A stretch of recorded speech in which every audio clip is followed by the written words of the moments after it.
Arratsaldeon. Ongi etorri ZTV jardunalditxetako saio berri batera. Jardunaldi honen helburu nagusia zientzia, teknologia eta berrikuntza esparru guztietan gizarteratzea eta sustatzea da. Eta ehundutik gure aletxua ekarri nahi izan dugu jardunaldi honetara. Eta teknologian inguruan sortu aldien galdera berrixak eta pixkat provokatzea da jardunaldi honen helburua. Lehenik, eskerrak emutia laboratoriumi eta bereziki Marijeta Rosai aukera hau eskaintziarren, eta nola ez, gaur hemen bertaratu diren 3 islarixei. Saioa 3 zatitxan banatu dugu, lehenengo Jaionek Euskal Herria digitalan inguruan berbaingo dozku, gero pixkat eskalaz geizten jungo eta Mikelek hezkuntza eta digitalizazioan inguruan berbaingo dozku, eta azkenik Xabik wifi-netzariaz arituko da. Azteko ez, esan dakua. Jaione Martínez Saez de Maturana arrasatearrak, TEX elkarteko kidea eta Eskura kooperatibako bazkide sortzailea dugu. Aire bidezko komunikazioetan aditua eta bereziki Bluetooth teknologiatan espezializatua da bera. Eta kooperatibismoan eta ekonomia sozial eraldatzailean bultzatzaile moduan badabil gaur egun olatuko sarian barruan. Bestalde, musikazale amorratua da bai, eta zuzenekoen zirkuitutan aktibo da bien pertsona bat, gitarra eta biolina jotzen dau Perlata taldean, igual hortik ezautuko duzue.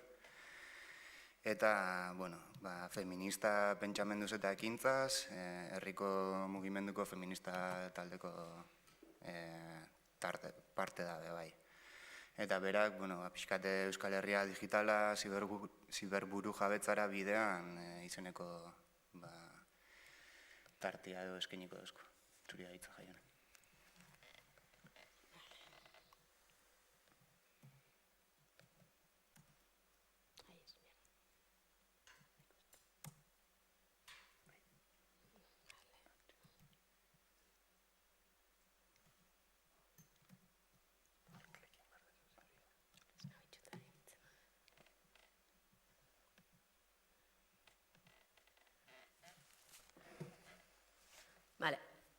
Arratsaldeon, lehenengo eskerrak emutia antolakuntzan eta hemen egoteko aukera emonduzkuzu danoi.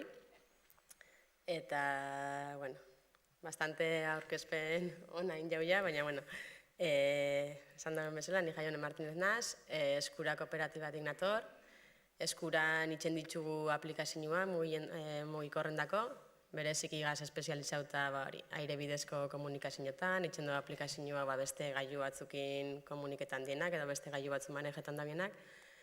Baina, honez gain, itzen du lana ekonomia sozial eraldatzailean parametrotan, eta horregatik gare parte aktibo olatuko barruan, eta gero teknologia libriak erabili eta bultzatzen saiatzen gare, eta TEX sareko parte gara arlo horretan.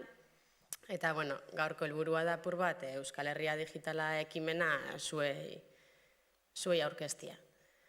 Azteko, esatia Euskal Herria digitala azkenian da kezkata hausnarketa komunetatik sortu dan ekimen bat. Hau da, inguruko beste eragile batzukin batera konversazio desberdinetan konturatu ginen, hausnarketa batzuk eta kezka bastante konpartiru itzen genitzuela eta igual importantia izan zaikela hori modu egituratu baten gizarteratzia eta saiatzia apur bate digitalizazioan eta teknologian inguruan, teknologia garapenan inguruan bultzatzia eztabaida publiko bat. Gaur egun, honen bultzatzaile garen erakundien artean gaz IPES, Olatukop, TEX, Iparregoa, Manu Robles Arangiz, Iratzar, gero hainbat norbanako bebai elkartu die, arrazoi desberdinengatik interesa zaukienak, eta hemen gurotena esatia da bai, garela talde bat irekixa, zabaligaz edo zeinek interesa baldin badauko, proposamenak itxeko, gauzak planteatzeko edo hitz egiteko eta eztabaidatzeko besteik espaldin badabe, gonbidatuta zaziela danok. Eta, apur bat zelan azten daudana, ez? Edo zetan oinarritzen gare. Ikusten dugu mundu mailan azkenengo hamarkadetan azeleratu diela asko fenomeno batzuk. Honein artean globalizazioa, honekin batera prekarizazio globala, demokrazian privatizazioa be ikusten gabitze leku askotan, erregai fosilen agortzia, klima aldaketa, zaintzen krisia hor dau, eta beste hainbat arazo daukaguna gaur ez. Eta honekin batera emun da teknologia garapen ikaragarrixa, oso urte gutxitan. Nik esango nauke, azkenengo 30, 40 eta 10 urtetan ja, emun dala, denpora oso motzian gizarte mailan teknologia garapen oso handi bat, eta gaur egun azkenean teknologia daukagu leku danetan, eta esan gehike zeharkatzen dagoela gure bizitza goitxi bera. Bai gizarte moduan eta bai norbanako moduan. Eta orduan, pentsetan dugu importantia dala momentu honetan, emutia buelta bat, eta jartzia benetan pentsetan, zertan eragiten gaitxuen honedanak, ze digitalizazio edo, ze teknologia garapen gabitzen bultzatzen edo gabitzen bizitzen, zertan aldatzen gaitxuen pertsona moduan, zer eragin daukon iraunkortasunan ikuspuntutik, zer eragin daukon gure harremantzeko moduetan, gure saretzeko moduetan, benetan gazen gizartia aldatuko dagoen salto baten aurrian. Nik esango nauke baietz, atzo adibidez nabien ikusten bi iso motz bat olan arkeologo batena zan, eta zabien hitz egiten teknologiana eta ez dakiz zer. Eta berak esate zauen gizaki danetik, 200.000 urten inguruan zabien hitz egiten, egon diela 3-4-5 momentu, garapen edo teknologia zerbait oso berrixa urten dela aldatu dauena radikalki gizartia eta pertsona bizitzeko modua, eta hau dala bat. Hau da, oindala 15 urte zelan bizi ginen eta gaur egun zelan bizi garen, nahiko diferentia da. Eta horregatik, ez dakit esan duten, Euskal Herria Digitalak kainian aurten aurkeztu ginen manifestu bat alde moduan. Eta hemen esaten du manifestu aurkeztu ginen eragileek, pentsetan du erronka digitala izango dela 21. mendeko erronka potoluenetariko bat. Argiztia bai ez garela ez teknofiluak ez teknofobuak, gu dauko oso argi teknologia erabili leikela elite finantzieruak eta elite finantzieruen alde eta kapitala gehiagoa berazteko ondiokan, eta gainera Holanda bila erabiltzen, esatia handi baten, baina dauko oso argi baitza bideratu leikela bizitza bizigarrixoak eukitzera eta pertsonak hobeto bizitzeko erramienta oso potentia izan leikela, eta, hortan gure jarri gokin jarra, ez? Badakigu gaia komplejua dela, gauza asko hartzen ditu bere baitzan, gauza asko ikutzen ditu, alderdi asko, eta gure ulertu eta plazaratu hausnarketa honek, konplejutasun hori ulertuta eta baina planteauta benetan eztabaida bat publikoa, serioa eta pertsona asko sartuko dituena bere barruan. Eta, hemen nunbaitzetik hastiarren planteau dugula arlo nagusi, pentsetan azteko edo planteamentuak itxen azteko, lau arlo honek, azkenian urten die gazen pertsonen, lan urten dielako, izan lik ezien 3 edo izan lik ezien 5, eta seguramente denporia saldatzen fango die, baina, nunbaitzetik hasi biginen eta hau da. Orduan, lehenengo arlo potolua planteetan duguna da demokrazia digitala. Eta hemen gure eguna pixkat ikusi eta pentsetan hasi da, Azkenian garatzen gabitzen edo garatzen dabilen teknologia eta digitalizazio honek ikusti apur bat ze eragin daukon pertsonen arteko saretzian, ze eragin daukon gobernugintzan ereduetan, gobernantza ereduetan. Ikusten daue apur bate arlo publikotik eta erraminta oso potentia izan lehikela herritarren kudeak eta zerbitzu efiziente bat emulan izateko eta gertukoa, baina honekin batera, urteten jaku bai arrakala digitalan gaixa. Batzutan teknologiakin pasetan jaku ez, da modu bat oso ona, jente batzu beste modu baten esarena heltzen edo ezingo zana heldu zerbaitetara. Beraien muteko aukera hori, baina aldi berian oso hurbil dagoen beste jente kanpuan geratu leike, ez daukolako baliabiderik, ez daukolako jakintzarik edo dana dalako bat. Uste dugu hor jartia fokua importantia dela. Gero hemen, demokraziakin edo lotuta baitxa, David zabaltzen datuen pilaketatan oinarritzen dien multinazional erraldoiak eta kapitalismo klase berri bat, esango nauken ikasi. Kriston boteria daukiela datuagatik eta hau deia zuzenian demokrazian kontra. De hecho, azken alditzen entzuten dabile bai interneta izeteko interneta sortu zen teknologia bat moduan oso demokratikoa sarien sare bat izango zana, baina gaur egun dabil bihurtzen 4-5 enpresa erraldoien saria eta gupentzetan dugu hori iraulin bidala eta erabili biogula benetan teknologia demokrazia gehiago eukitzeko eta demokrazia erradikala deitzen dutzaguna. Gero beste arlo garrantzitsu bat ikusten duguna, bueltak egun bijakona, da lana eta robotizazioa.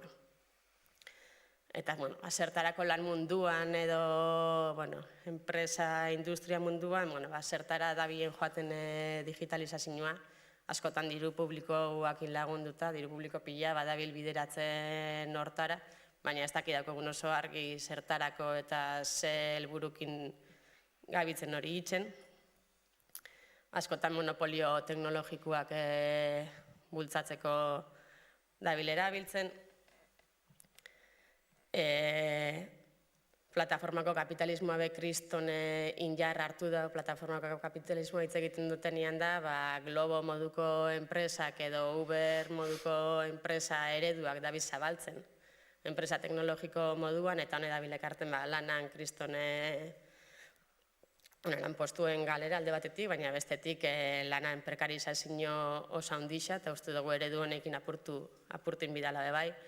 Gero robotizazioan gaixakin, gabiltzen zuten ja urtietan, etorriko dila robotak, kenduko eskuela lana, ez dakiz eta oso eszenario apokaliptiko batetik.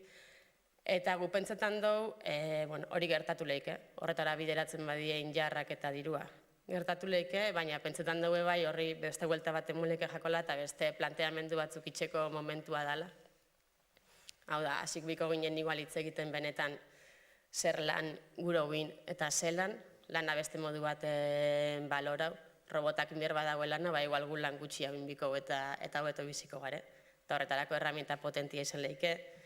Beste lan mota batzuk balorian jarteko balixo lehike, hau da, beti gabitz pentsetan lana, industria, fabrika, ez dakize, robota, dirua, eta oso argi dauko, eta pandemiak itxi dago oso ageri izan, da zela lan pila bat gizartian itxen diela modu invisible baten oso prekarizauta edo inkluso gratis, diela zaintza lanak. Eta horbe, buelta bat egun biogu, lana, benetan lana zer dan, zelan banatzen dugun, zenba lan inbiogun, eta pentsetan dut baliabide teknologikoak horretara jartzia importantia izango dela eta kriston bueltia emuleikela benetan gure lan aitzeko modu ez. Azkenean lan ordu gutxi hauin, lana beste modu baten banatu eta hortan saiatu. Eta uste dugu oso posiblia dela gainera, da itxugun baliabideekin. Hori gure badain benetan. Gero, beste arlua daukaguna planteauta, eta honek Mikel Egerengo da berba geixa honen inguruan bebai, baina honek interesa handixa piztu dau. Eta hemen gai diferentiak dauko, ez? urte asko doiaia hezkuntza, pixkat aldatzen hezkuntza moldia, gaitasunetan ezten, eta, holako gauzekin. Eta, azkenean gaur egun, baliabide eta herramienta digitalak hezkuntzan ezinbestekoa di eta sartzen dabitz. Baina, igual pentsa, bio, bai apur bat diskurso aldetik edo, pandemiakin gainera igerri da asko, pandemian egon die momentu batzuk, ikasle danak, ibili behar izan dienak dana online nitzen, eta, planteau, eta ondo dau, inleike, baina planteetakoa da bai presentzialtasuna noiz behar dan, zertarako, hemen sartzen jakue bai arrakala digitalan gaixa, ze ume gazte familixaganek ez daukie aukera berdinak. Baliabide digitalak eta herramienta digitalak eukitzeko. Eta uste dugu, demokrazian planteau dugun antzera, hemen jarri bijako benetazko arretia arrakala digitalai, eta aurrera inbirbo modu honetan, benetan pentsau ze baliabide eta ze herramienta jarri biditzugun danon eskura, aurrera itxeko danok jentiatzian itxibarik, ez? Eta gero hezkuntzan dagoen arazo oso handi bat, nire ustez, da, eskoletan eta ikastoletan eta dabitzela erabiltzen herramienta digitalak asko eta asko die multinazional erraldoienak, kasu honetan Google, bereziki. Seguramente zuk hau sakonduko zu. Baina, hor benetan daukagu zer urgentia itxeko, azkenean gabitzen muten, bizitzako beste arlo batzutan moduan, baina, hau da, azkenean gabitzen muten gure ume eta gaztien datuak, enpresa erraldoi horrei, euren adie, eura gure dabira itxeko, eta ezin dugu aztu inoiz enpresa honek ateraten dagoela dirua datuetatik.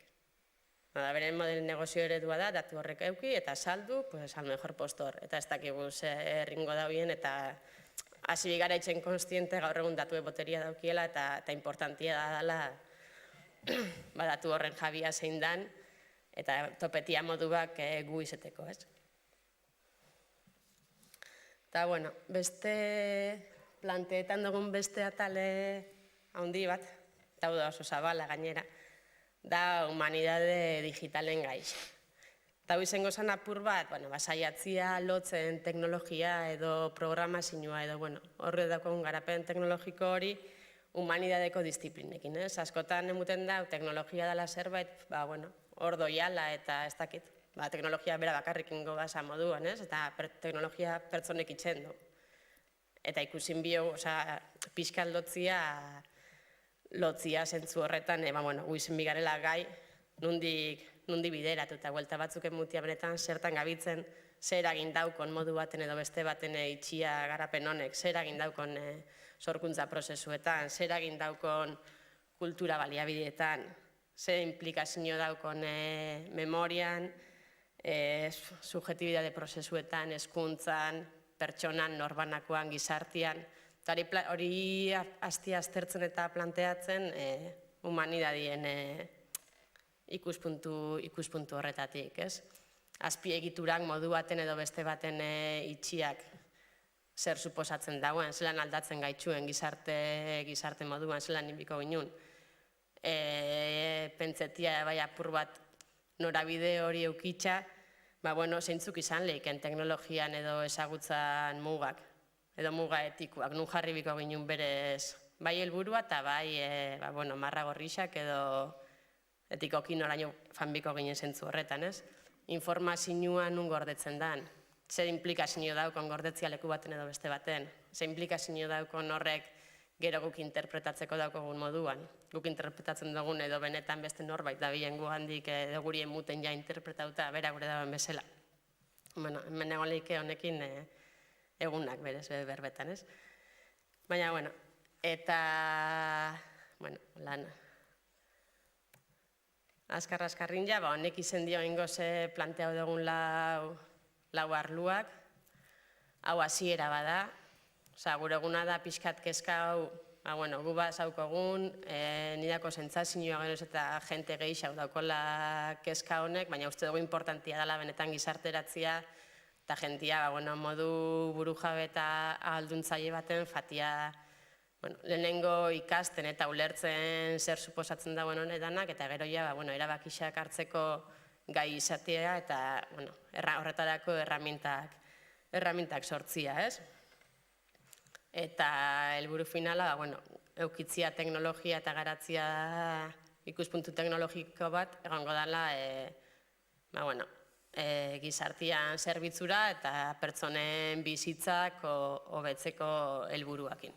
Teknologia libreen eskutik, seguramente, eta hori, daukitzia argi teknologia ez dela neutrala, guk itzen dugula. Eta horretarako erabakin biogu, zer gure egun teknologiakin. Eta, noingo zori izan gaur, kontetako naukona. Bale, eskerrik asko Jaione. Pixkate...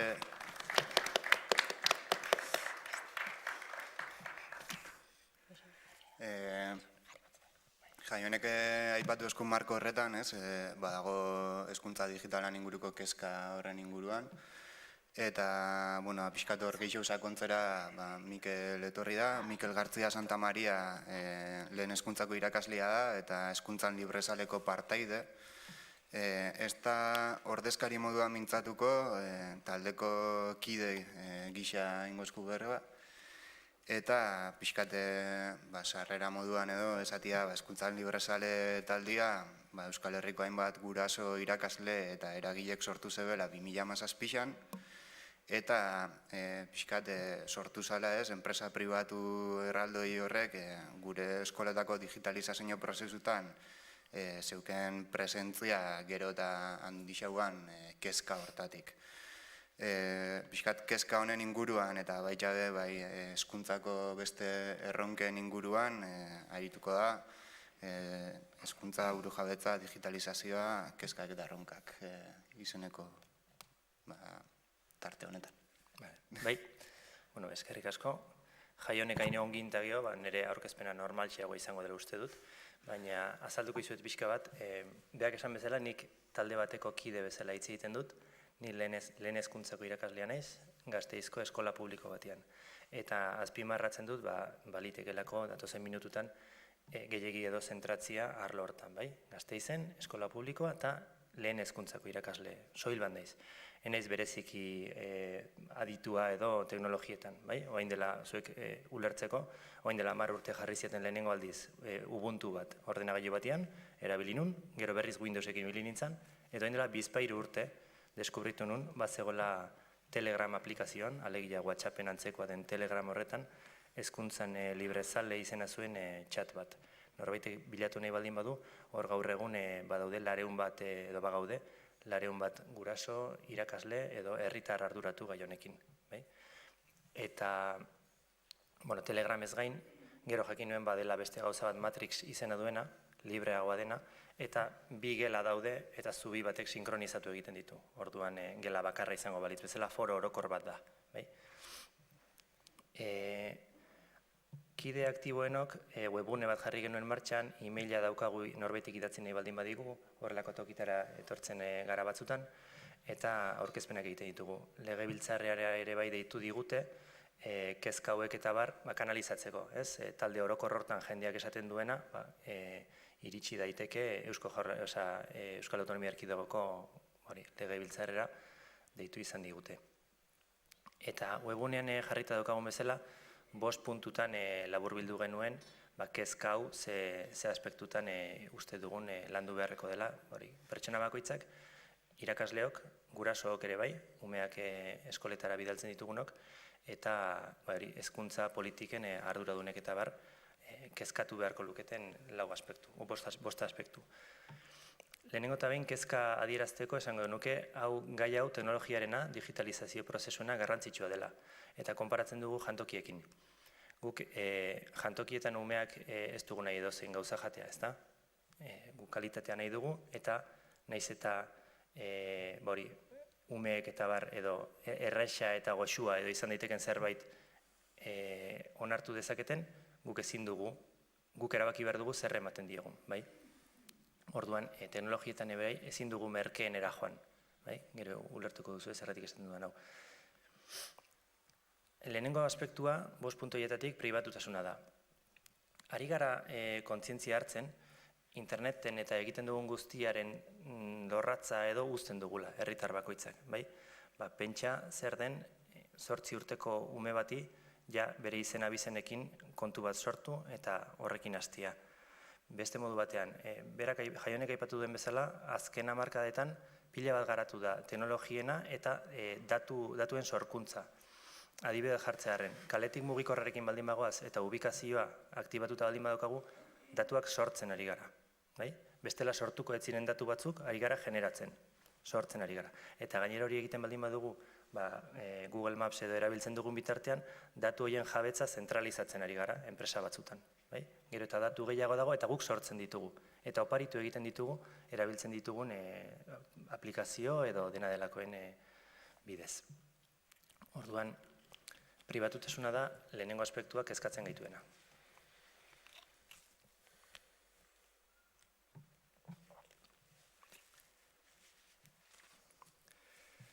Entzuten dugu batzutan Googleri eta horrela isuna jartzen diotela edo izugarrizko isunak eta bar. Akaso izena zikintzeak egingo die kalte, baina halako isunek eta bar konpensatzen diete horrelako enpresei. Orduan, ez dugu soluzio hortik etorriko dela pentsatu behar. Holakoak ez erabiltzea da bidea. Esango dut. Googleekin eta bar hezkuntza sistemek daukate eduki dute orain arte erosotasun bat. Bakarrik funtzionatzen zuen. Ni Nafarroan lanean ibili naiz eta zuzenean irakasle gisa Gmail bat sortu zidaten. Eta lanean hasi behar nuen Gmail erabiltzen. EAEko hezkuntzan lanean hasi eta baita ere Googleekin funtzionatzen dugu eta horrela. Dirua eman edo ez eman kontua da horrelako enpresek eskoletako datuekin irabazten dutela dirua. Gu gara produktua. Ez baldin badiegu ordaintzen, esan nahi du gu garela produktua. Beste aspektu bat, orain dela urte batzuk hartu ginena da, zaharkitze programatu ere ari dela eskoletara hurbiltzen. Chromebook izena duen ordenagailu moduko batzuk orokortzen hasi ziren eta konturatu ginen hor sistema eragile arrunt bat ez dagoela.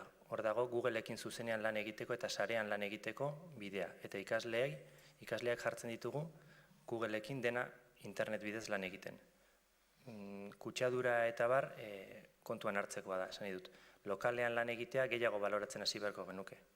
Internetez lan egiten dugunean, dena internetez egiten baldin badugu, suposatu daiteke gehiago kutsatzen dela ingurumena. Orduan, hasteko da hodeian lan egiteko joera hori, ingurumenean ondori batzuk badituela pentsatzen hasi behar dugu.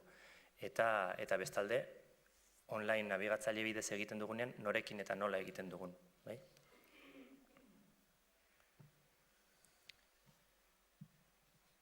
Chromebook hauek 5 urteko kaduzidade edo halako bat daukatez, lizentziak agortzen joaten dira, eta gero beste bat erostera bideratzen dituzte familiak edo eskoletan abisatzen da ordenagailu berriak etorriko direla. Hori denon artean ordaintzen dugu eta arrakale digitalean eragina eduki dezake, Jaionek aipatu duen bezala, eta saihestu daiteken zerbait da. Ordenagailu arruntak, ez dut esaten hardware librea daukatenak hori ere ari da garatzen, baina ordenagailu arruntak, sistema eragilea neutroki aukeratzen uzten dutenak, hobetsi beharko genituzke hezkuntzarako.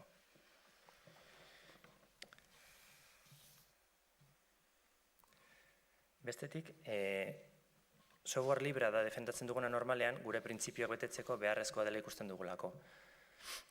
Software libreak moldatzeko aukera ematen du, bere printzipioen arabera edonork hartu dezake software bat eta aldatu dezake, eta gainera garatzaileen artean jarrera egoten da beraien programak hizkuntza askotara itzulita egon daitezen.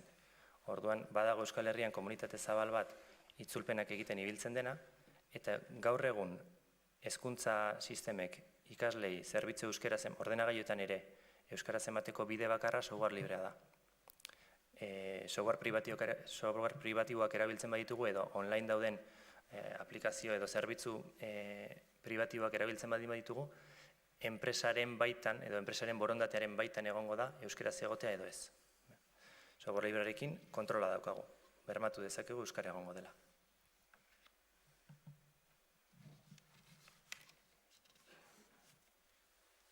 Badaude gainera, badaude zerbitzu ia dena egin daiteke software librearekin.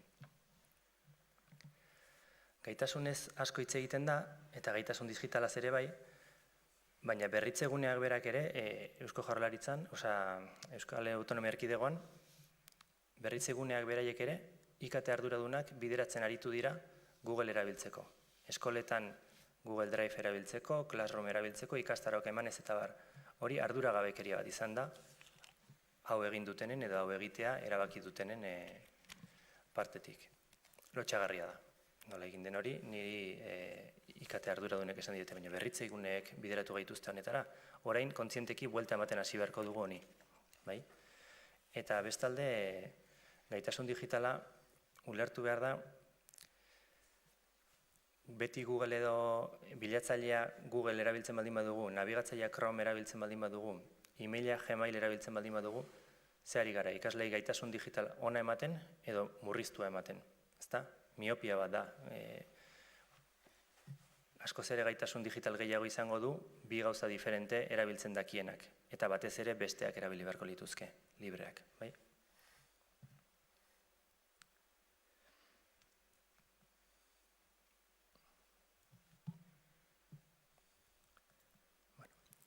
Eta menpekotasunari dagokionez, egia da, gaur egun teknologiei buruz kezka ari da orokortzen, datuekin zer egiten den, nortzu dauden atzean, nola irabazten duten dirua edo boterea, eta bar. Baina gurasoi galdera neutroa eginda, zuek ze arrisku ikusten duzu, gazteak eta teknologia. Akaso, lehenengo aterako dena izango da, zenbat ordu pasatzen dituen ordenagailuan edo mugikorrarekin, zer egiten duen, zer ikusten duen hor, ze adinekin hasi behar den eskola batean pantailak eta gauza interaktiboak erabiltzen, eta horiek ere eduki beharreko kezkak dira. Baina ez pantailaren alde hontara bakarrik begiratu. Pantailaren beste aldekoa ere, hemen zaudeten guztiok edo hau entzuteko denbora hartu duten guztiok, dagoeneko izango duten bezala, hasi behar dugu ikertzen eta hasi behar dugu erabakitzen, nolakoa nahi dugun atzeko partea izatea.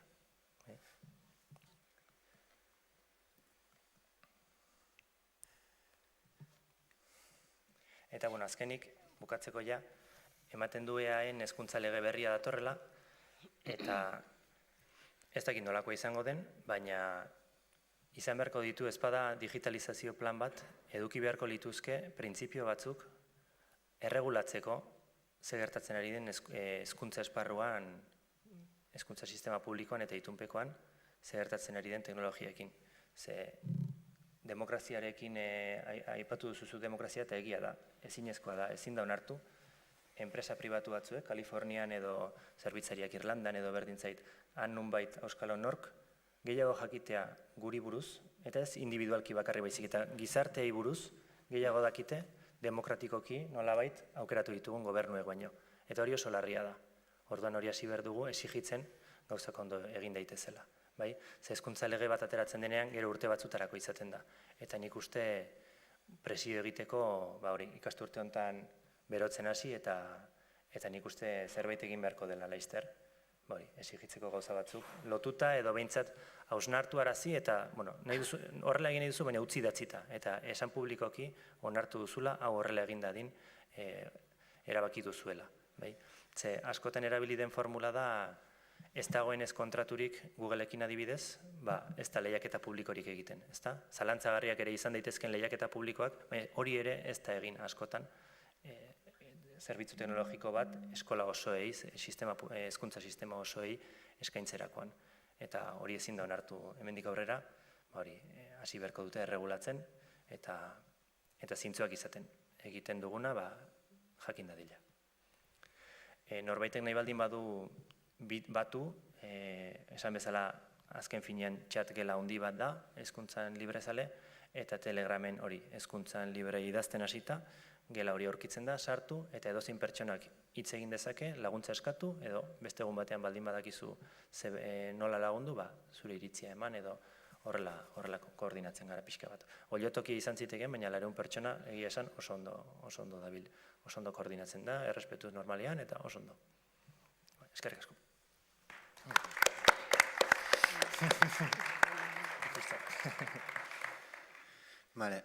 Azkenik, Xabier Garmendia dugu hemen, bera Abaia Kooperatibako bazkide da, ingenieria eta, baitxabe olatu kopeko sareko kide.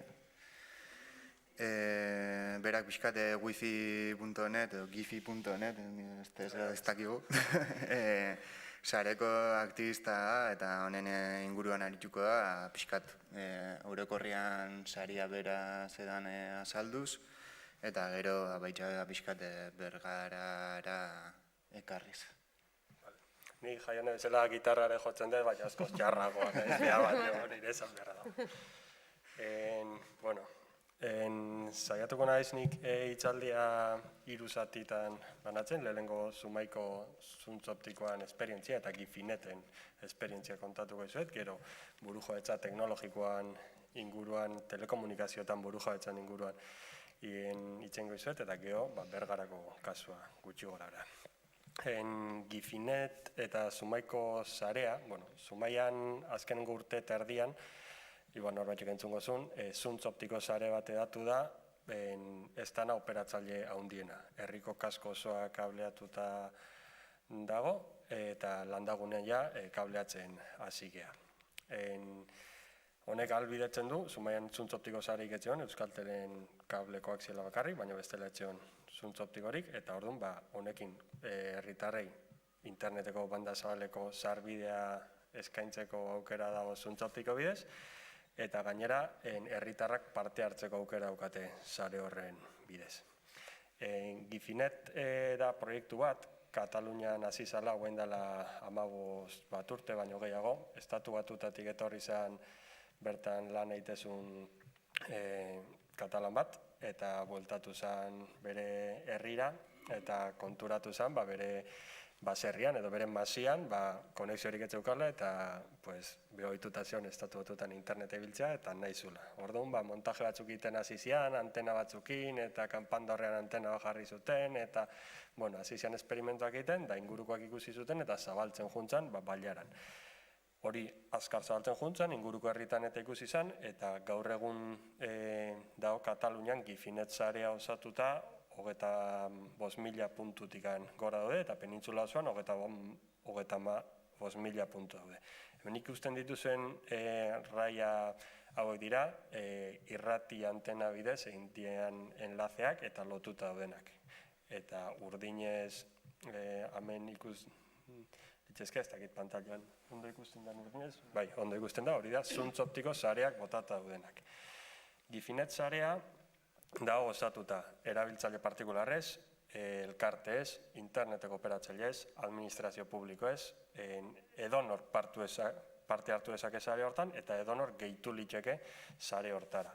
Da, sare bat irekia edonor partizipatu dezakela, eta publikoa da, nola montatuta interneten sartzezeate, gifi.net adibidez Bartzelona, edo Gipuzkoan sartzezeate, eta ikus dezakezute, nun dauden errepikagailuak, zerrekin lotuta dagon, nola konektatu zindezketen, eta adibidez, jute baldin bagia Urola Kostan, Zumaiako, gu Zumaiara gehor, Zumaiko adibidea jarriko izuet, Zumaian daukau, San Mielko parrokian, parrokoak egin itzen genula eta oso bajo izan txala, eta lagazigula antena montatzen, parrokian dauzkau, antena montatuta landa eramoan internetan bateko.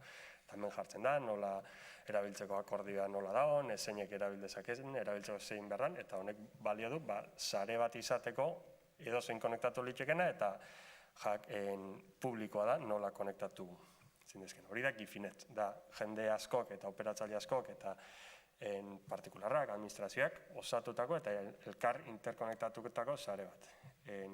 Zumaian egin dana da Gifinet proiektu bezala hasi zen, erabiltzailea juntatzen juntzean, eta puntu bat iritsi zen fundazio bat sortu zena horri babes juridiko emateko. Azkenean telefonikakin burrukatu behar izan da, posteak irabiltzeko, kanalizazioak irabiltzeko, Espainiko CNMC-en burrukatu behar da gauzak lortzeko, Gifinet fundazioak guain dauzka plantilan 9 lagun, horietatik 4 abokatua dira. Teknikoak daude 1 eta erdi, gero sare sozialak eta emateituna, baina gehien 4 dira abokatua dianak.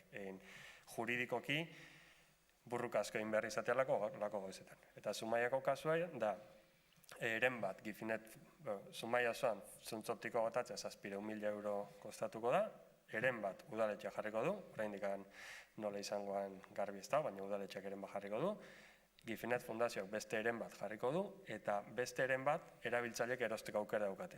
Orduan, zuk partizipazio bat erosten baldin bazo erabiltzaile bezala, 1.800 eurokoa da, 780 eurokoa, hilero 17 euro aurrezten dituzu interneteko konexioan. Eta orduan, interneteko konexioa 17 euro erauki berrian, 20 eurora daukazu, betirako. Berdin du, ze operatzailerekin hartzen dezun. Guain lau operatzaile gaude, beste bi sartuko dira, 6 ongoa, eta berdin duze operatzailerekin, deskontu hori daukazu. Zer bentaja daukazu hortaz aparte, urte bukaeran, batzarrea jontzin dezke, eta erabaki eskubide daukazu sare horren gain.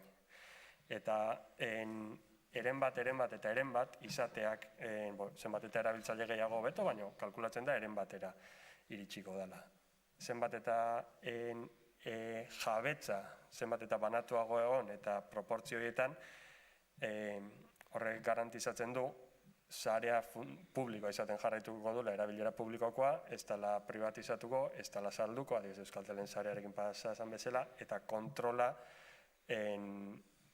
proiektuaren oinarrizko ideiekin bat izango dela. Berdin duen udaletxean aldaketaren bat egotea edo sekretarioa edo arkitektoa edo aldaketa politiko bat egotea ez du lanai bideo jarraitu, edo Gifinet Fundazioa gaiztoa bihurtza egunen baten gertatu littekela, baina espero dula ez gertatzea inoiz, baina eren bat baldin bauka, beste bi erenak batzar bat ditu behar da, jendea bildu behar dezu, lanketa batin behar dezu, baina erabakia, boterea oso ondo definituta proiektuaren kontinuitatea zehatzeko, garantizatzeko, eta hori da punto filosofiko nagusienetako. Hori da, Zumaiko fibrako zarean, gaur egun ja 200 etxe daude konektatuta, ondo funtzionatzen du, ondo funtzionatzen du. Eta hori da Zumaiko adibidea. Gero, Gipuzkoan gauden Gifinet zarean, hau da interneteko sarbidea emateko, gehien bat egindako zatia, edo Zumaiko zare, zuntzoptiko zarea da interneteko sarbidea emateko, baina honek buru jabetza teknologikotik gauza oso garrantzitsuak dauzka, adibidez, Zumaian norbatzen nahi baldin baduen telefono dei bat, edo bideokonferentzia bat Zumaiko beste norbaitekin, datuak Zumaitik pasatzen dira bakarrikan. Joten dira baten etxetik Armairu nagusira eta Armairu nagusitik bestean etxea. Ez da internet ertetzen, ez da informaziori inun gelditzen, ez du Espainiako servizioak interceptatzen, ez dute Estatu Batuetako servizioak interceptatzen, ez dute Googleek interceptatzen. Eta zuzenean, eta inun konstantziarik ez da gelditzen. Gio horrekin sartuko naiz berriz, baina. Eta zehan daukaguna da, Gipuzkoan dagoen sarea, Bergarakora portatuko naiz, baina Gipuzkoan daukagun sarea da, Urola Bailaran da sarea montatuta, adibidez guk montatu genuen internetan landa eremuan emateko, baina beste honork erabildezake. Gaztainon dago horeretan sare nahiko potentea, 60 etxe ertetzen dira internet konpartitzu bidez, hauek Gifin ertentzian bere garaian, baina hor kolaboratzailea bezala jarraitze dute, Ereñotzun da sare oso potentea, internet ertetzen diala auzoan organizatu da internetea. Tetxea, Andoainen dago sare bat dana herriko hirufrikik montatu zutena, udaletxeak zati baten finantziatu zuna, baina zehatuta. Aranon dago sarea baita ere montatuta bertako bizilagunek montatu zuten, beste aukeraik ez zeukatelako interneterako, eta gaur egun iriste zaizki herri osora 200 mega internet, leheno zeukaten ezerre, sateliteakin edo ezerrez. Eta dao, Tolosako sarea dago montatuta Jon Alejosek montatu zuen, bertako operatzaileak, udaletxe ezberdinek sareak Tolosaldean montatu zituzten, eta da, jende ezberdinak osatutako sarea, eta honek zer ahalbidetzen du baita ere. Zumaiako norbatek nahi baldin badu itzein telefonoz azkoitiako batekin, sare honen bitartez egin dizake. Gaur egun sare hau bailarak lotzen dituna da antena bidez, baina zuntz optiko bidez ere izan litzeke. Eta honek emateu aukera nagusia da interneteko interneteko bat internetera ertetzeko aukera beste era alternatibo batera, baino gure artean komunikatzeko ez daukazula kanpoko eragile baten beharrik, ez daukazu telekomunikazio operatzaile baten beharrik, ez daukazu behaien kondizioak onartu beharrik eta behaiek jartzen inposatzen dizkizuten kondizioak onartu beharrik, eta horrek buru jabetzarako aukera handia ematen du. Bide hau zaila da, ez da erreza, gehien bat ikusita lehen esan deuna jarri zuen adibidea janarien hau erreza da, Digi konpainiak eskaintzen du interneta 24 eurora zuntz gainean. Movistarrek 22 eurora eskaintzen hasi da interneta 100 megakoa. Prezio horiekin ezin da konpatitu, porque dira prezio horiek oinarrituta daude, instalatzaileei mierda patze zaio, zerbitzu txarra emati zute, olako kondizioetan. Orduan, buru jabetzarako bidea, ez da daun merkena, baina, satisfaktorioa da baita ere. Kontrolan inguruan esan deuna eta datuen erabileran inguruan esan dezuena, gauzat kontuan euki behar dezute. Guk adibidez operatzaile bezala, handiek bezalaxek, guk ere bai, guk internet ematen dugu sare honen gainean, guk jakin dezakegu, jendeak, gure erabiltzaileek, ze web horrita sartzen dian. Ze ordutan dauden etxean. Trafikoa jakin dezakegu zenbatekoa daukaten. Mobila gurekin baldin baukate, ze telefonata ditzen duten, eta noiz. Zenbat ditze duten.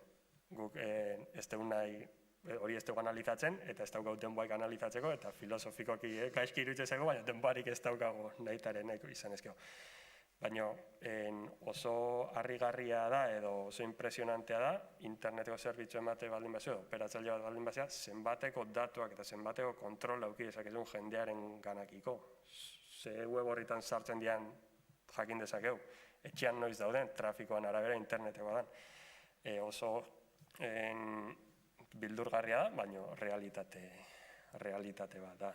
Horren hori kontuan euki berdezo guk txiki-txikia gehala horiteko aukera baldin baukau, handiek daukate jendea hortara jarrita bakarrikan estatistikak eta ateatzeko. Eta, hau da, orokorki esplikatu duena gutxi gora zer dan Gifinet eta Zumaiko sarea eta zer indan, eta guain esplikatuko izuet, Bergaran, Zibergarako kidekin batea, lagundu diegu guk, montatzen zarbide, zurrako urdepozituan gainean, interneteko zarbidea eman dezaken, eta hori baino garrantzitsuago, komunikatzeko balio dezaken errepikagailu bat, hemen Bergaran eta ingurutan, horreak konektatuta, lehen esan dena bideodeiak egin litzezke horren bitartez, datuak konpartitzu litzezke horren bitartez, eta izan da, guendale hilabete pare bat edo martxan hasi ginen hori arrankatzen, eta martxan dago eta operazionala da. Honek eta interesgarria dana baita ere da, Gifinetena, gu jarri duen sartze baldin baziate gifi.net/Bergara, hemen daukazute, ze puntu dauden, mapan ikustez aparte. Zurrako supernoran klik egite zute eta jartzen. Zer daun montatuta, nola alimentatzen den, ze antena dauden, armario elektrikoa nolakoa den, argazkiak, posteanak eta aparailuenak. Da, konektatzeko zer egin behar den, nola konektatu zitxeken, gero, ze erabiltzaile dauden konektatuta, hemen marrak egon desagertu dira, baina guen dago, erabiltzaile bat dago konektatuta, hemen. Eta da irekia dan gauza bat, dokumentazio aldetik. Honek ze albidetu dezake, landa eremuan, interneteko banda zabala ez dagoen eremuan, interneta batea, baina gehien bat, lehen esan duten bezala, komunikazioak hemen barruan eta itxea. Honen inguruan, adibidez hau da erakutsiko izuetena da, hau da Gifinet sarea daukan montatutako zera, eta hau da bideokonferentziak egiteko balidun plataforma bat. Olako plataformak, eta hau da Gifinet sarean barruan dago, eta hau erabilezkeo internetetik ez da pasatzen bideokonferentziak egiteko datuak. Olako zerbitzari bat montatu ezkeo hemen Bergaran, albidetuko luke, bideokonferentzia egitea hemen gozarean bitartez. Eta hola, hainbat eta hainbat zerbitzuken. Eta, nire disertazioa ez da izan ordenatua zuena zeinako eta preparatua, baina, saiatu naiz esplikatzen gutxi gora bera zer dan Gifinet eta zer dan Bergarako supernova.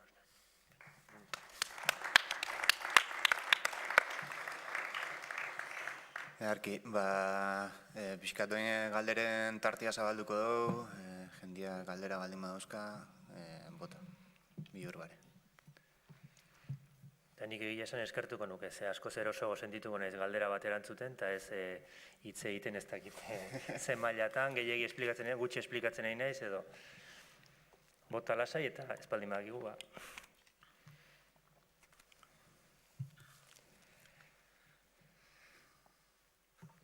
Xavier, barkatu, zer da, nola esaten da, Gifinet edo Wifinet? Hori da, bakoitza nahi duen bezala.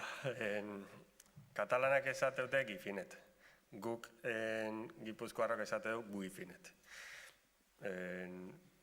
Katalanak esateute bena Gifi, berez Gifinet esan beharko litzakela eta onartuena Gifi izango litzake, baina inork ez du behartzen inor Gifi esatera, ez dugu bronkari botatzen.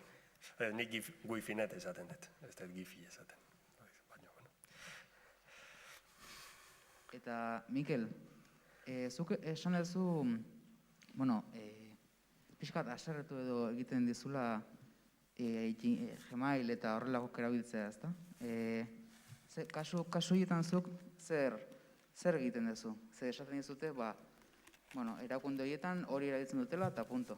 Eta zuk ze, ez errez edo...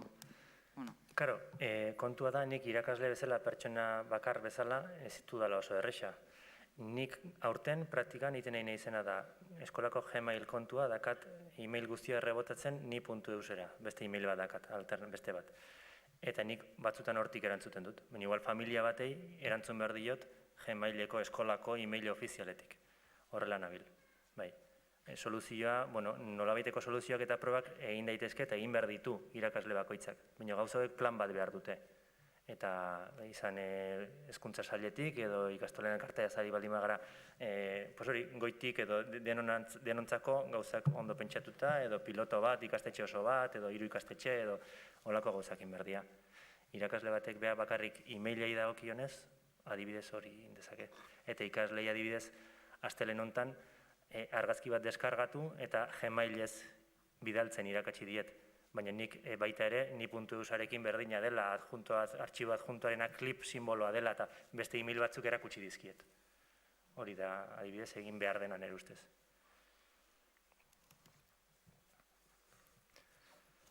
Mikel, nik zalantza daukat. Lehen esan duzu kontraturik, jaurlaritzak esatela, kontraturik ez daula, orduan... Ez dakit jaurlaritzak esaten duen, uste dut, entzun izan dut, hola funtzionatzen dula. Baina, azkenean, erabiltzaile zela, zuk erabiltzeko kondizioak eta onartu behar dituzu Google erabiltzeko. Hori ez dakiz puntotaino... Aurren eskubideak edo behar dan, edo hori... Gurasoei eskatzen dut zizuzenia, ez? Katalunian egon zen mugimendu bat eta gurasoei ez sinatzeko eskatu zitzaien eta bar. Ez dagoen garbi, oso erresa da legea aldatu eta esatea gobernuek esatea, baina hezkuntza helburuekin egiten badiozu kontu bat, ez duzu sinadura eskatu beharrik. Eta garai batean zen 13 urtetik berako aurrentzat gurasoei sinadura eskatu behar zitzaien, uste dut ala zela. Esango nuke, orain, komunikatu egin bertzaiela gurasoi eta listo. Orduan, nago seguru, baina orduan hori, ez dugu hortan gelditu behar, ze zuk familia bati sinatu behar balitz ere. Normalean, familia bati bidaltzen badiozu ohar bat, hau sinatu behar duzue.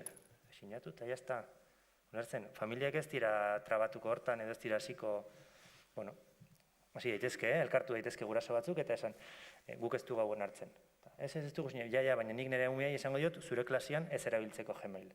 Egin dezakete hori gurasoek, eta botere handia daukate. Baliatu behar da.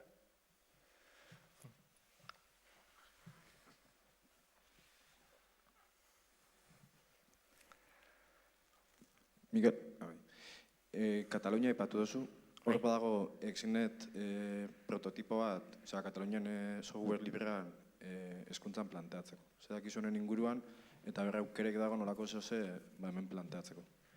Bai, Katalunian badaukate, Xnetek guraso batzuk ikusi zituen oso kejatzen eiziela eta bar, eta orden Xnetekin batera egin zuten kanpaina bat, eta ari dira prestatzen halako plataforma bat, gauza ugari dituna, da Googleen estetika eman diote, baina Google Classroom erabili beharrean Moodle da, eta e-maila ere bestelakoa, eta Drive-a beharrean Nextcloud da, eta horrelako gauza bat prestatzen ari dira. Ikusi dut, ez dut erabili, baina uste dut ikasturte honetan hasi direla han ikastetxe batzutan probatzen. Eta software librekoa da GitLab edo halako webgune horietan, plataforma horietan eskaini dezakezula zure softwarea eta beste batek deskargatuta, instalatuta erabili. GitLaben badaukate hori jarrita. Ez dakit ze bertsio daukaten, berriena den ja erabiltzen ari direna den edo ez, baina hori iritsiko da.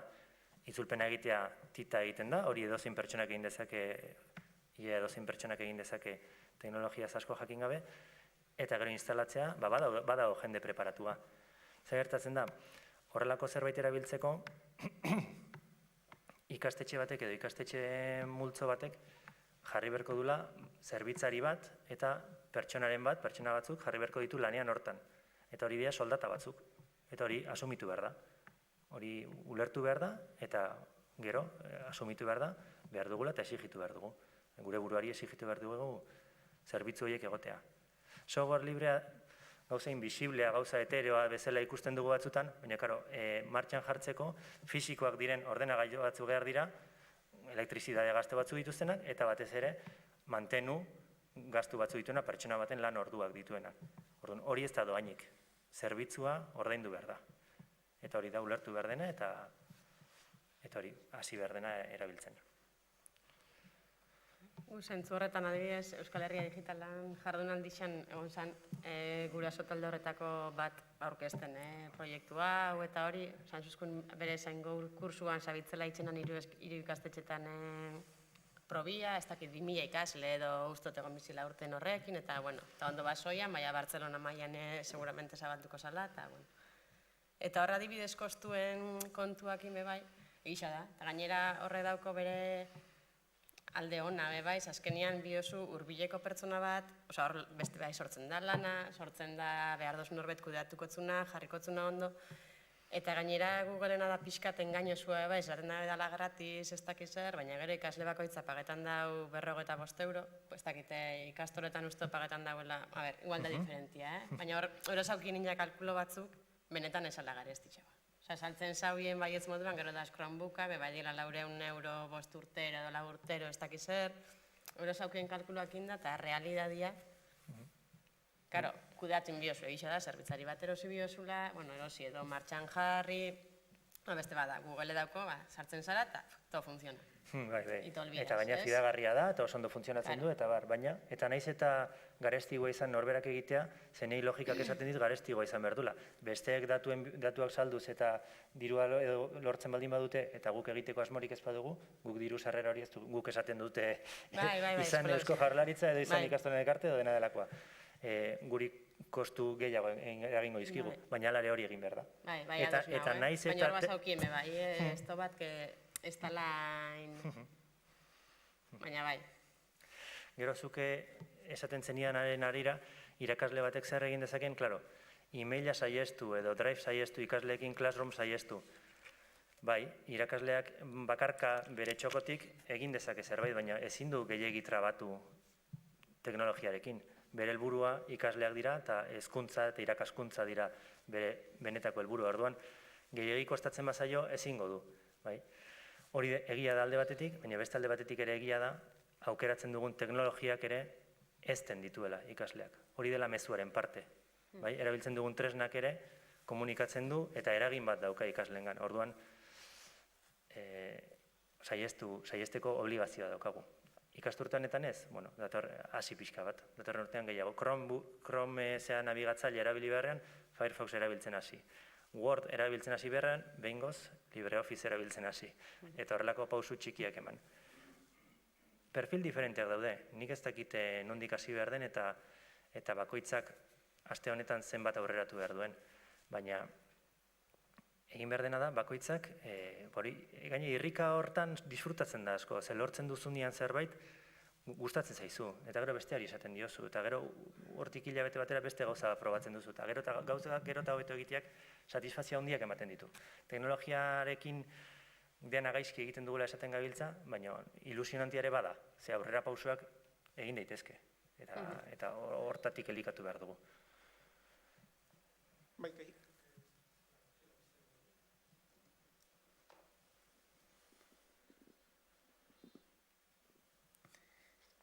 Hau bat, zaldeon. Guraso naiz, teknologi berrixekiko kezka guraso naizen aldetik etorri jata. Azkeneko 2 urtetan alde horretatik, ez da gizelaukozun libresaleko kidezan horren taldeko izango nitzak egin batian. Etorri jate kezka hori, eta zurtasun printzipio aplikatzen duten pertsona naizela esango nuke guzti honetan. 2 gauza nahi nituzke azaldu, bata da galdera bezala formulauko notzukena zuri, ez beste izlarisek esan da bena bigarren maila lagatzotelako, haizik kezka bereziz bizi dotelako guraso naizen aldetik, gure seme-alabak dien ikastetxean, Chromebooka jarri dabe, eta horre dauzkan implikazioa enteratzen ari gazen einean, da gaur hemen komentatu dozunan aritxipe aurretik entzun dauko unean, hainbat galdera sortze jatzu eta hainbat ekimen bururatze jatzu ez. Bat galdera bat, hor menpekotasuna itxatu dozu guztauko jate, menpekotasunan inguruan arituza, etxat oso garbi geratu ze plantean izinuan, da hori nahiko nuke alde batetik pixka garatuko bazinu ez, ze zentzu mote datzu menpekotasunan inguruko gai horri. Hori bat. Eta bigarrena dana, ekarpen gisa, ez hor maixan bertan berba inda, azpigitzueretarako pertsona bidala, zerbitzarixak eta bar.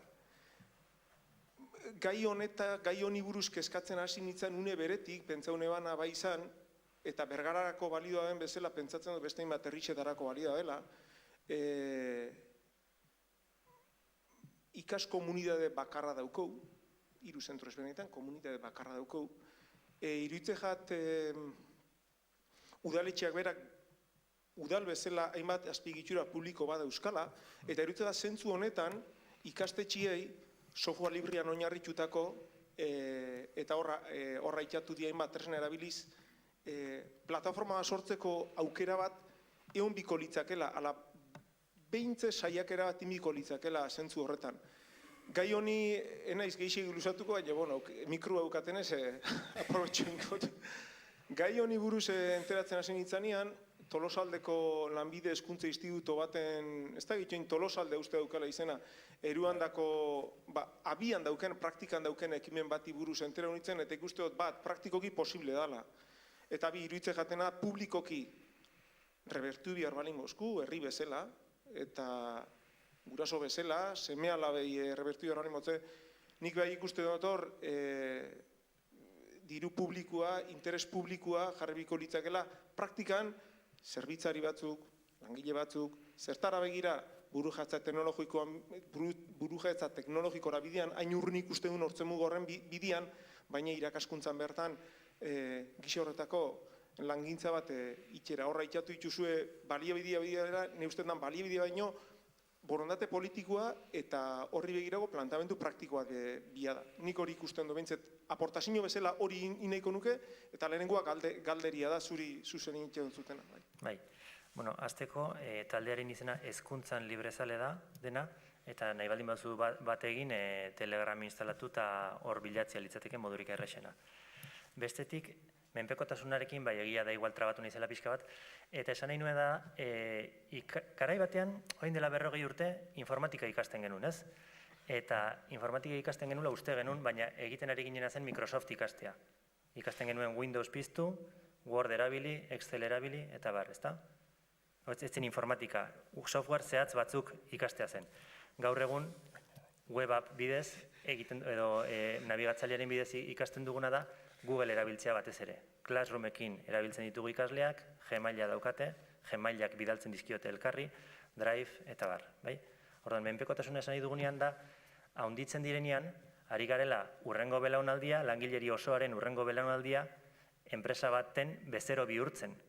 Eskolak ari dira menpeko bihurtzen software zehatz batzuekiko. Menpekotasuna aspektu horretatik. Bai. Eta bestetik oso kuriosoa da, ez zitzaidan inoiz okurritu, baina zu hizketan nahi zinela okurritu zait. Nik beti pentsatu dut, benga, eta zeinek emango du edo, nundik aterako da, Nafarroan, EAen, nun aterako da lehenengo adibide potente edo piloto bat erakusgarri eta bar. Publikotik edo ikastolen elkartetik. Zalantzak izan ditut nik, azken aldian, eta oraintxe zuk irudikatu duzuna, Bergarakoa zara ez? Eta esan duzu 3 ikastetxe daudela, suposatzen dute eredu diferentetakoak. Imaginatu udala animatzen dela, Katalunian egin duten, Kisnetekok egin duten plataforma hori ipini, eta 3 zentroi eskaintzen. Ezta? Hori litzateke oso polita. Ez dakit, udalaren ardura den, baina egiten badu, arro egoteko moduko proiektu litzateke.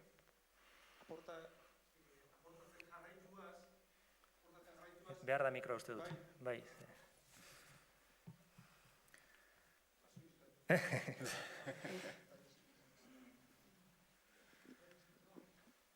Esan egin esan, zeure bidea jarraitu ez da, bueno, aukera undixak eskaintzen ditu gisa horretako lan batek. Ze hor elementu ezberdinak gaitatu die.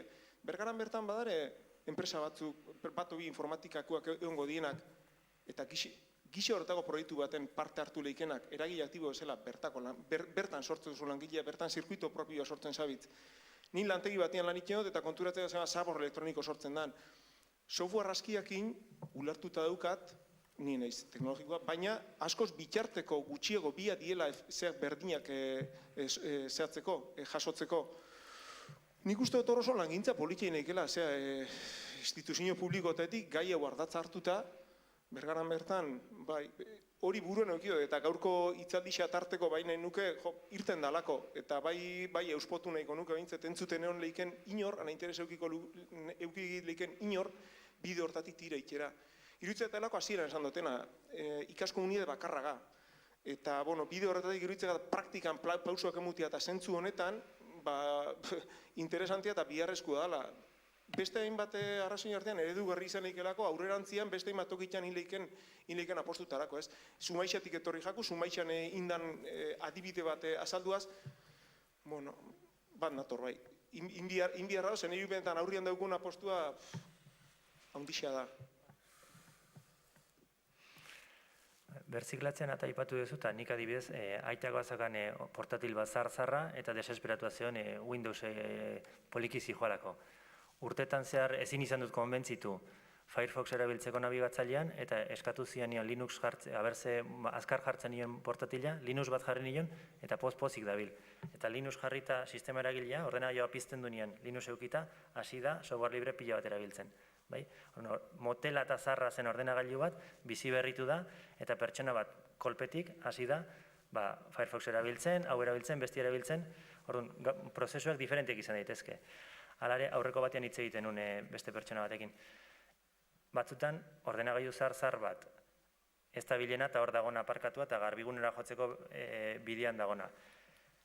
Linux jarri, eta segun norbait nori eta nola ematen diozun, igual jasotzen duen mezua da, eta hau software librea eta ze motela, ze poliki, karo, daukazun ordenagailua da, patata bat, oin dela 20 urtekua, ulertzen? Orduan, kontu zibili berda, jendearen sentsazioekin ere bai, zer egiten dugun.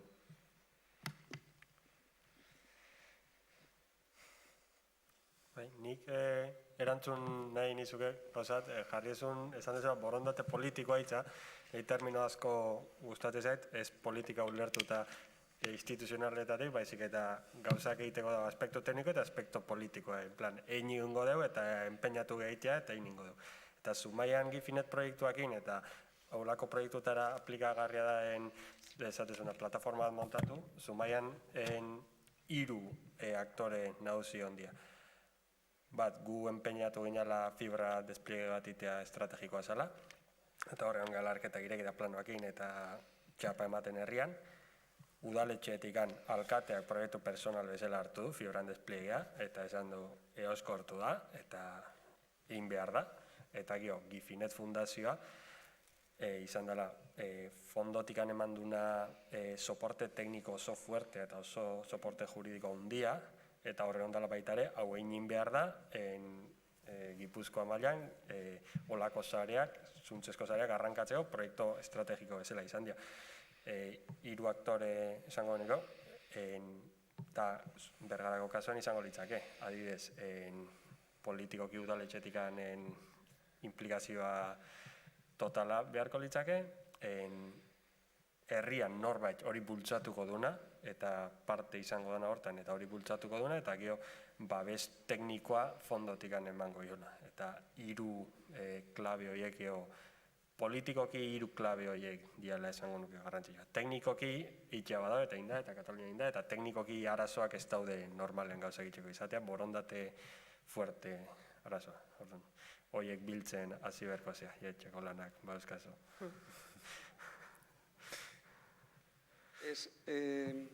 Zera energia hornikuntzan, argindar hornikuntzan gaur egunean, uste dut, Goiener nahiko zer martxa honean edo irudipena daukat behintzat, gero eta bazkide gehiago eta oso zer honean dagoela, ezta. Ez dakit horren pareko zerbait, gero nik neuk ez dakit, ez dute ezagutu ere egiten Wifi.net, Izarkom, ez dakit bakoitza zer dan, ze diferentzia dagoen.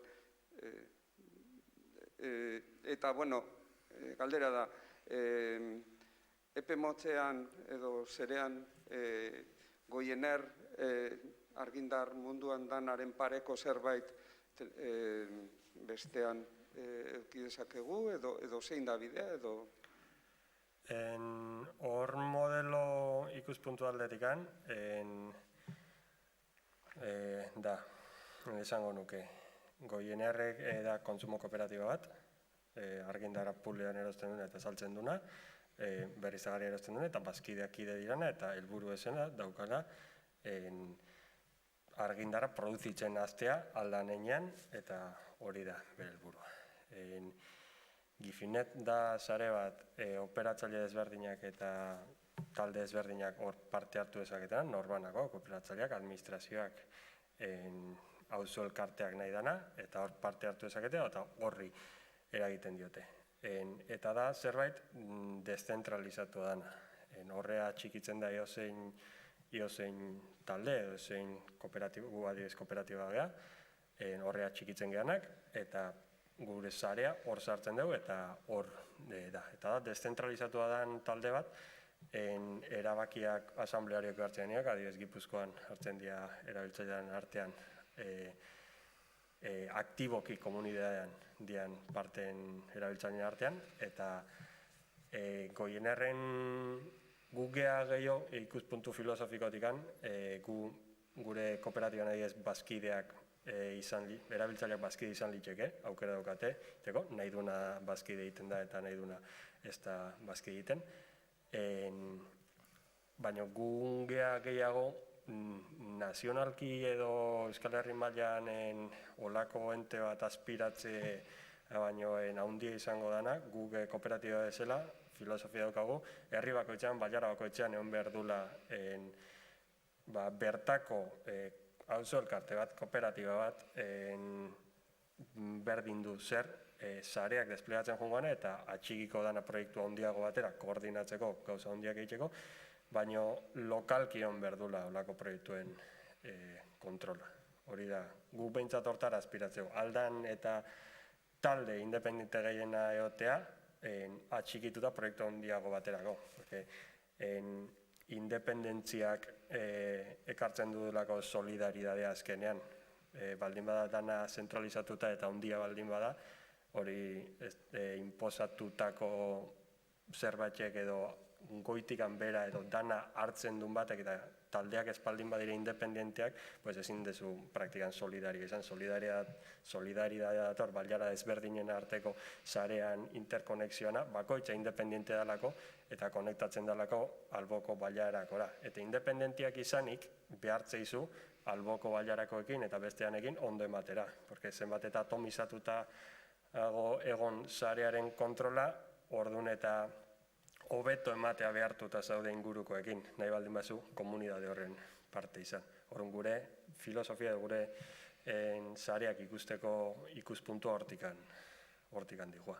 Orduan, Goienarren estiloko kooperatiba integral, kooperatiba handi bat planteatzen aldan Euskal Herri mailan, gu ez gea eredu horren aldeko, gu nahiago dugu zenbat eta atomizatuagoa izan, eta bailera bakoitzean eta egotea operatzaile ezberdinak, edo auzo elkarte ezberdinak, edo elkarteak edo.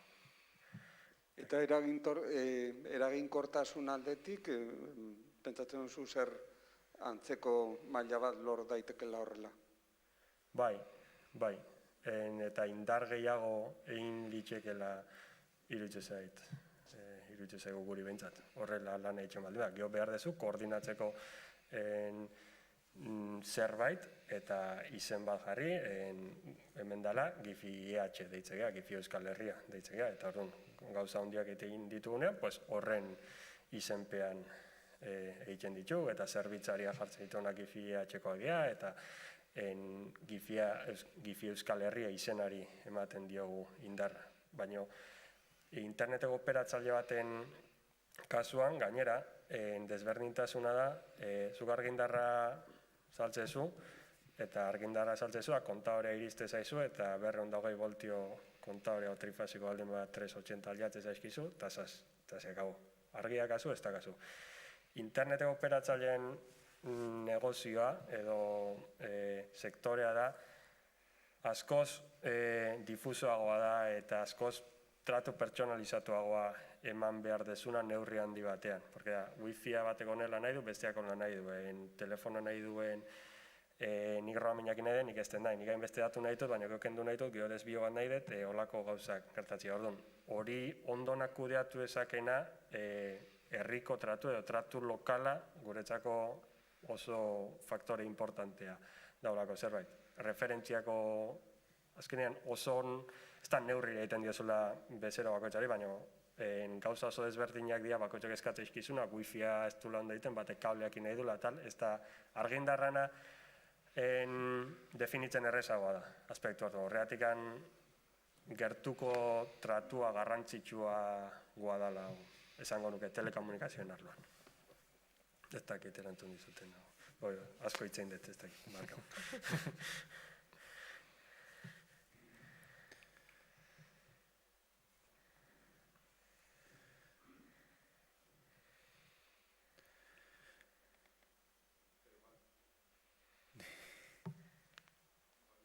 Igual, izte aldera, gu bai egundutik hasi gala norbanako eta eragile ezberdinekin herri mailan zerbitzari bat planteatzeko ideiekin. Hortarako, luzatutu du bai Xabi edo Jaionei, ze biadan eta ze pauso hemen bako ginen horra median. Azteko adibidez, zerbitzari hori ze helburukin, ontauko zen?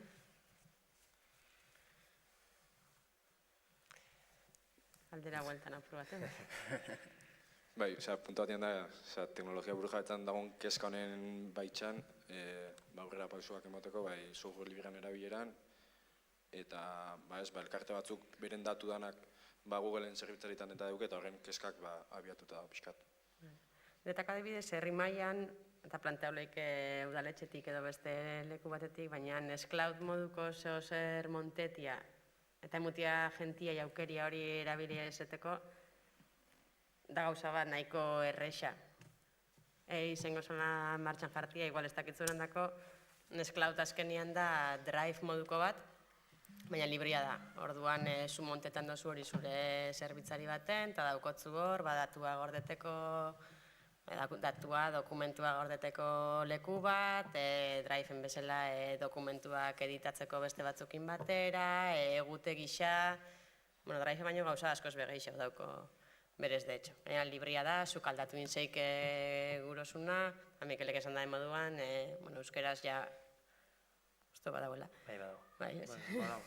Kego dauko gauza batzuk, gaidiz enpresan badauko bat, eta guk dana hortik itzen dut, eta nahiko erresa izen lehike hori planteetia, udal batetik, eragile batzun, olako zerbitzari bat montauta hori jartia, eretak hori dan pauso nahiko errex bat emun lehikena, azteko e-mail bat, e-mail zerbitzari bat montetia, eta gero Nextcloudan. Eretzako Nextcloudan montetiak diferentzia leike momentu batzutan, eta erresa da.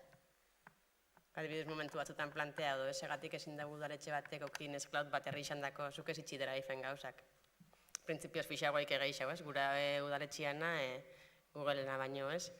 Eta gainera igual algara heldu imaginetara, bueno, barre kosto badauko. Kosto batzuk asumiruleike modu publiko baten, eta beste batzuk segatik ezingo gu pagau adibidez, ni behar bot, 1 giga guratelako gordetzia ez dakiz zer, igual zerga bidez pagau bikot.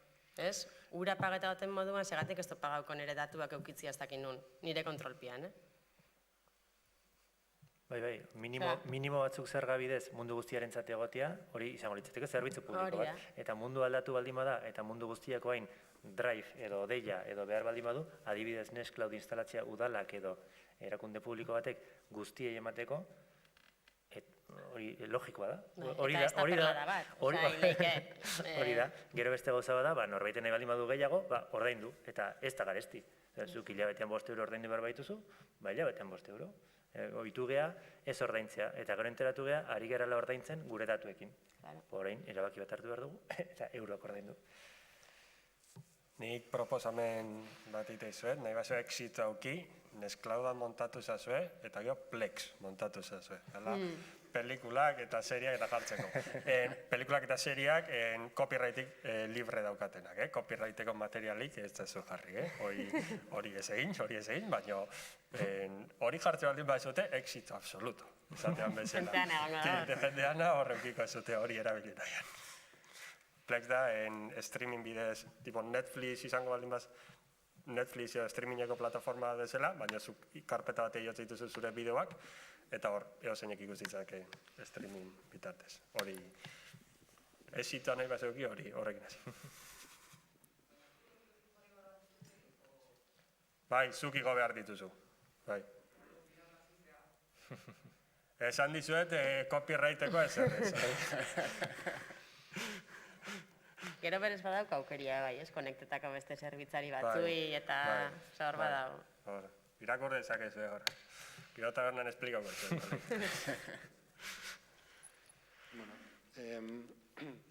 Ni oso pozik nagoz, iruditzen jat gai hau beti albo batera lagatzen dugula, eta Bergaran nien izan dian buru jabetzen gaineko beste jardunaldi batzutan, eta beti buru jabetza teknologikoa hor astu itxenga hontaz, igual da ikusten ez dan gauza bat, edo inarte hainbeste garrantzia demonez jauna, eta nire zentzazioa eskuntzak igual lehen lerrora karri da bela jende bati behintzat karri araziotzala lehen lerrora da.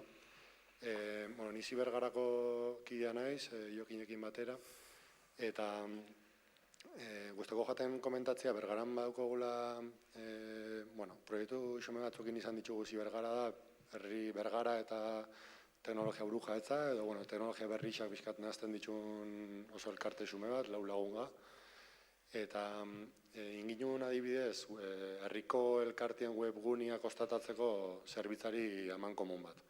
Orduan, izan ziklismo taldia, izan Euskara Elkartia, izan Jai Konpartza edo herriko irrati libriak, danak zerbitzari berdinean dare, eta orduan kostuak merkeagoak urtatze jau. Kasu honetan ez da gure zerbitzari bat, azpi kontratatzen duen zerbitzari bada, erdibide bada, baina behintzat lehen pauso bada, herriko eragile batzuk elkartu ginela eta ikusi ginula bakoitzak bere domeinua eta bere hostina kontratau biharrian hau badala, herri mailako kontu bat.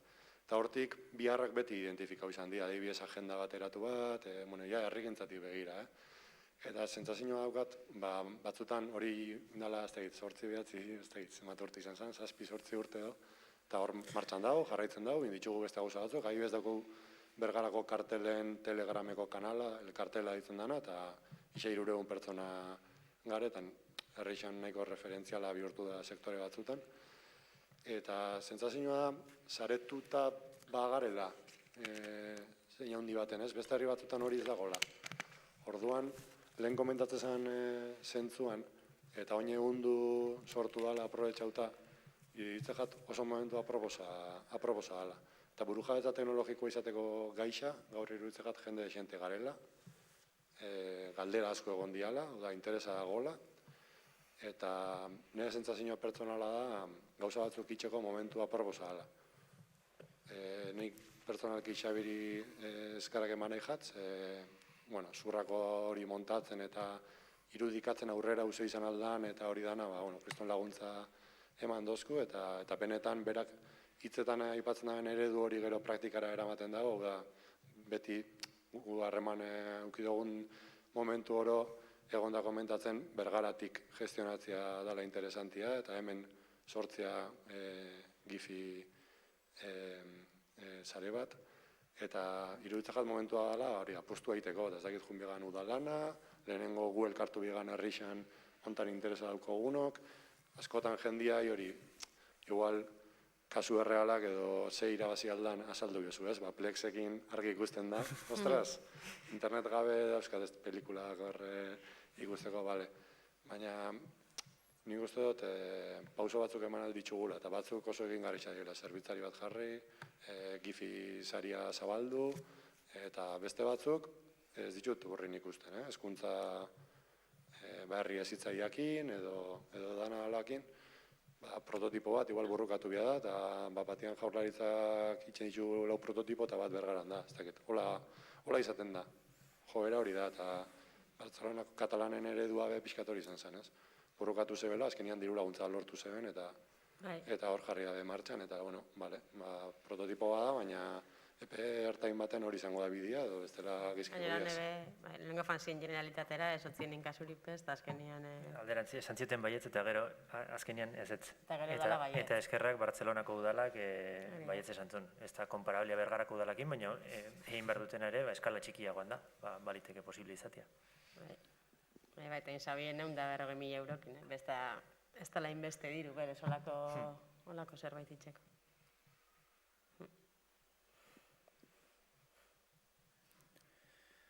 Bale, bestelako ekarpenik espaldi mago, hemen bukatuko dugu.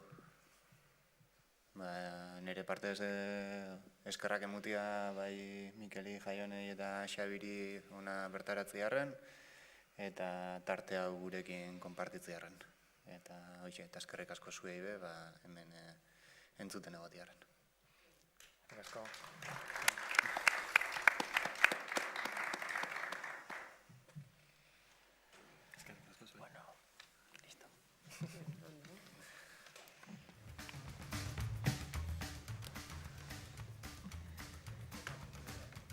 Zuai etortzeatik eta aguantatzeatego.